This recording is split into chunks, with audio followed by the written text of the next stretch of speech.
So, David, principals and teachers are asking me a lot. What is it that we should think about first as we're settling into the Common Core? We're planning professional development this summer. What exactly is your advice for practitioners in the state as they begin to make the transition from the 2005 state standards to the Common Core? I think what's most useful in looking at the Common Core in literacy is to focus on 6 primary shifts in instruction. The kind of changes, the fundamental changes at the heartbeat of the core, so that students really are college and career ready by the time we're done with K through 12. And you might first ask, why do we need to shift?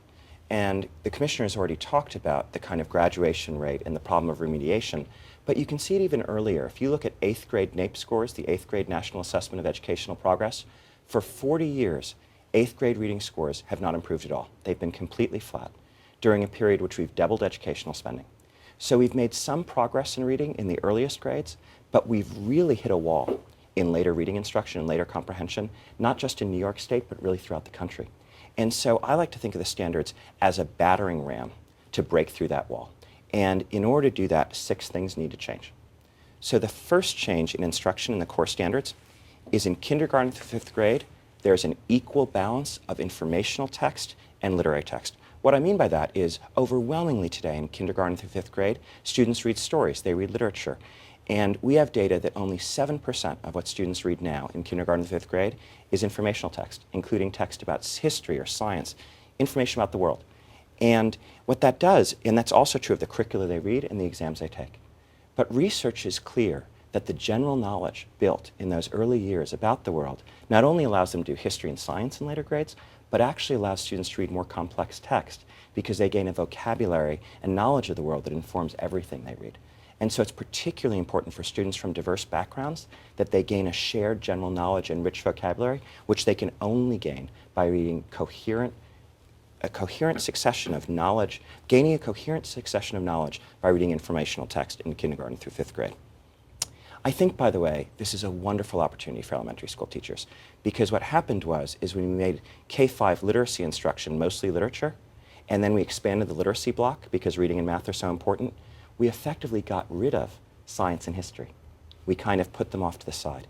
The core standards enable elementary school teachers to reclaim their rightful role as teaching students about the world through history and science and the arts, as well as literary text. Shift number 2 continues that same theme, but in grades 6 through 12. So rather than these being English language arts standards, they're English language arts standards and also standards for literacy in history and social studies, as well as science and technical subjects. That is, the standard your state has adopted require that science and history teachers take a strong role in educating their children to gain knowledge through reading and writing. Students' ability to read complex primary and secondary sources in history is essential to their independent work in history and the social sciences. And of course, in science, one's ability to draw knowledge from text is essential to the practice of every scientist. Practicing scientists spend at least half their time reading, in addition to the direct experiments they do. So that's a shift in instruction. So rather than putting the burden entirely on the English teachers, we're really sharing the burden of literacy instruction throughout the disciplines. The third shift is the advancement of reading in these core standards is an advancement in the complexity of the text that students are reading. Typically, state standards have focused on the skills students gain as they grow in their grades, but that's an okay measure, really just okay, of their reading growth. The real difference between a college and career-ready reader is the level of text complexity, the level of text difficulty they can master. And what we found in researching the standards is that the level of text difficulty, the level of complexity, is far beneath, in our high schools, what is required for the first year of college. So it's no mystery why there are these high remediation rates, because the diet of students is not at the level that they then face when they enter college or technical courses or career environments. So for the first time, the standards, the core standards, create a staircase of text complexity. What I mean by that is, if you're ready to read 3rd grade text based on these standards, you're then ready for 4th and 5th grade text. Then you're ready to go to 6th to 8th grade text. Then to high school level text, which for these standards truly prepares you for the rigors of college and career. The 4th shift is a focus on text-based answers. What we found reviewing curricula and reviewing instruction informally was that an overwhelming number of questions that students are asked when they're reading text, perhaps surprisingly, don't require that you carefully read the text itself. So perhaps in a desire to engage students, we ask them all sorts of questions about what they feel, what they think about, what a text might remind them of or connect to. And it's not that those questions aren't valuable, but when they take up 80% of the time, what gets lost is the careful analysis of the text itself and drawing evidence from the text. And it's really that core activity that these standards focus on. How much knowledge and evidence does a student gain from each text that they read, and can they integrate that rich knowledge together? Once that's done, of course, it's very exciting to connect that close work to their experience, to their other reading, but we need first an immersion in the evidence and facts of the text. The fifth shift is what we're calling here writing to sources. If we were to talk about the most popular forms of writing today in the American high school, and since I am a New Yorker myself, I know that they're equally popular in our state, it would be narrative writing. Narrative writing of both personal opinion, meaning what you think about heroes or garbage disposal or school uniforms, for example. These are the common parlance of narrative opinion writing. Things about what you think about things. But also your own experience. So what you've experienced at various times in life, intense experiences. So narratives about your opinion or your experience are at the core of high school writing today. The only problem is, the more you enter the world of career and college, people, frankly, care a lot less about what you feel or what you think. What they do care about very much, though, is whether you can argue based on evidence. Can you assemble evidence that is verifiable and make a claim and support it? Can you convey complex information clearly?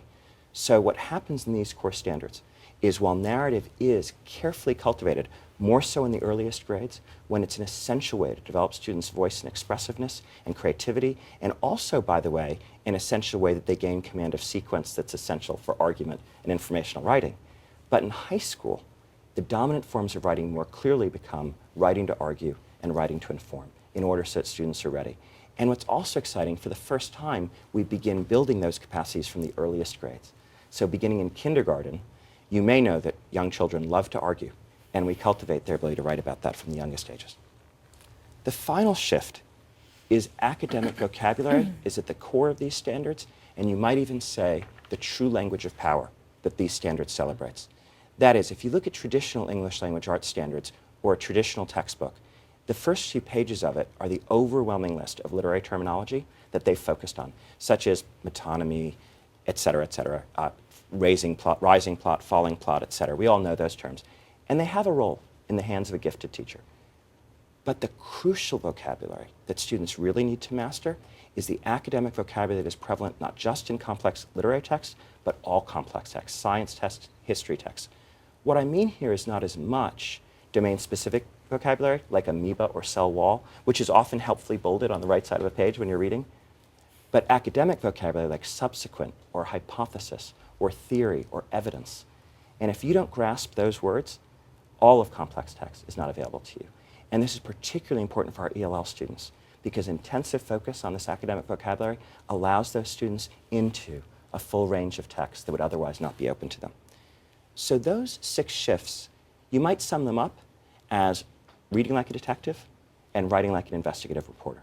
The college and career-ready student can read a range of sufficiently complex text, understand it, analyze it, make thoughtful connections between it, integrate knowledge from it, and then write about it clearly. And that's at the heart of these standards.